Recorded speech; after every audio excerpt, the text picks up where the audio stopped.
Perform year-end closing activities. Year-end closing is the process in which companies inspect and update their accounting records, the books, at the end of the fiscal year. This is the critical final step in the company's annual financial reporting process. The year-end closing process identifies any balances or deficits on the company's books, which are then carried over into the new fiscal year. This lets you create more realistic budgets based on what was actually spent in the prior year. The ultimate goal is to maintain good fiscal hygiene and keep a close eye on the company's financial health. Typical year-end close procedures. While every company may have its own year-end close procedures, here's a list of common activities that most businesses follow. Create a closing schedule. Identify the important dates and the activities that must be completed by each. These include reporting and data processing deadlines and the fiscal close date. Gather outstanding invoices and receipts. You'll need these to reconcile and close the books. Ensure that all employees understand their obligations and give them ample time to submit documents. Expect delays. Examine your assets. Reconcile all cash accounts and record adjusting entries. Compare inventory accounts with physical stock, if appropriate, and review prepaid spend. Reconcile transactions. Ensure that your recorded transactions match evidence from credit card statements, bank statements, invoices, and receipts. Close accounts receivable and payable. Compare amounts received or paid against what has been accrued. If there's a balance, create adjusting entries. Accrue accounts receivable and payables. Any receivables owed at the end of the year should be added as credits on the income statement, and debits on the balance sheet. Any unpaid debts, payables, should be listed as liabilities or accrual expenses on the balance sheet. Further tips to ensure a smooth close. Throughout the year, certain common activities need to be done diligently by finance teams. Ensure you have good processes for the following. A clear procurement process. You need full visibility over purchasing and procurement. At month and year end, you should be able to check any important transaction to see the purchase order, approval, fulfillment, and delivery. And the more you can automate all of this, the better. Smooth travel expenses. Employee expense claims can add hours or days of work at the end of the year. Your ability to collect claims and receipts and then process reimbursements smoothly is critical.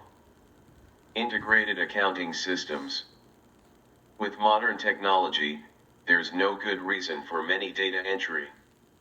Your accounting systems should integrate with one another, so you're never copy/pasting data from one to the next. Why year-end closing is important. Whether at month-end or year-end, the close process serves a few important functions. These procedures help you meet legal obligations. In most countries, companies have an obligation to share their final status each year. The annual close is also crucial in any audit, and consistent, accurate books are crucial to successfully running a business. Create investor reports. For public companies, filing an annual report for investors is also a legal obligation. And in venture-backed companies, investors need to make sure that their money is well spent. Ensure effective financial management.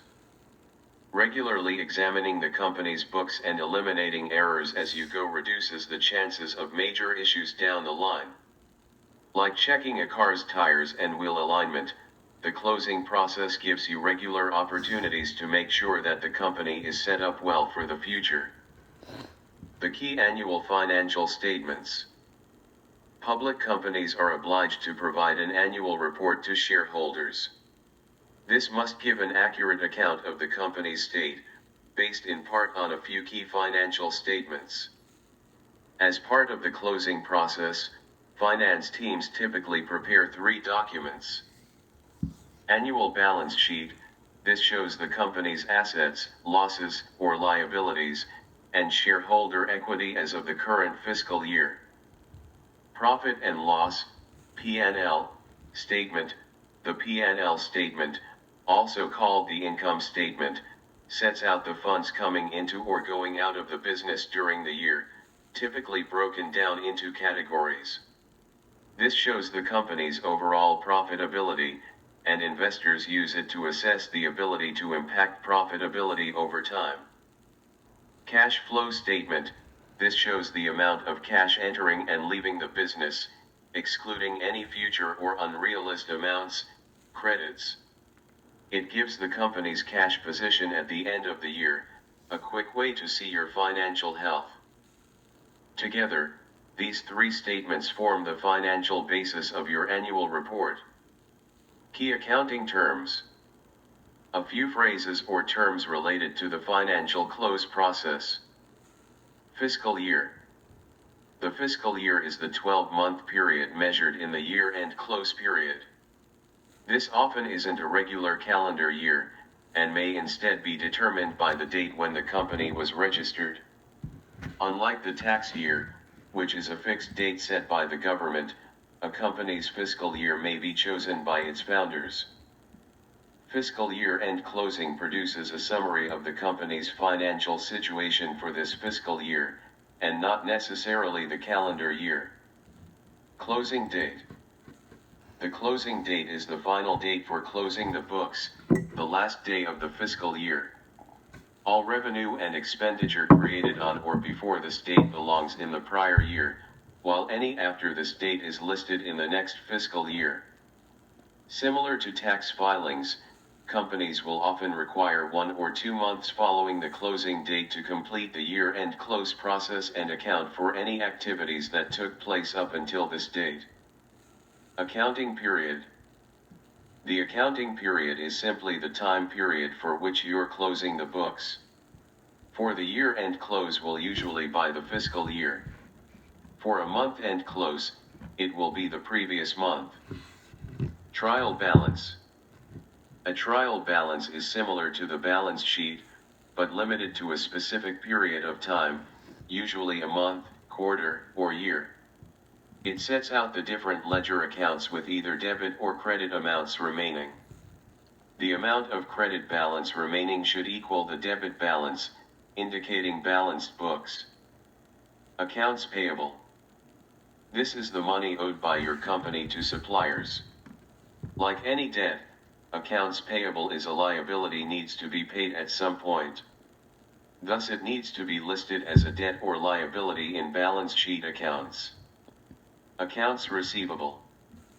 Accounts receivable are the various amounts owed to the company by customers or borrowers. These are listed as credits at closing, but can't be included in the cash flow statement until the money has been received. Accruals. Accrual versus cash basis accounting is a common consideration. As the name suggests, cash basis accounting only considers cash that has entered or left the business by the closing date. In other words, what matters is cash in hand. Accrual accounting includes the company's assets and liabilities at the closing date, including accounts payable and receivable. For this reason, it's often considered a more accurate reflection of the company's financial health. General ledger. The general ledger is your core record of transactions, listed as journal entries. General ledger accounts should have all the information needed to deliver the 3 financial statements explained above, and to produce the company's annual report.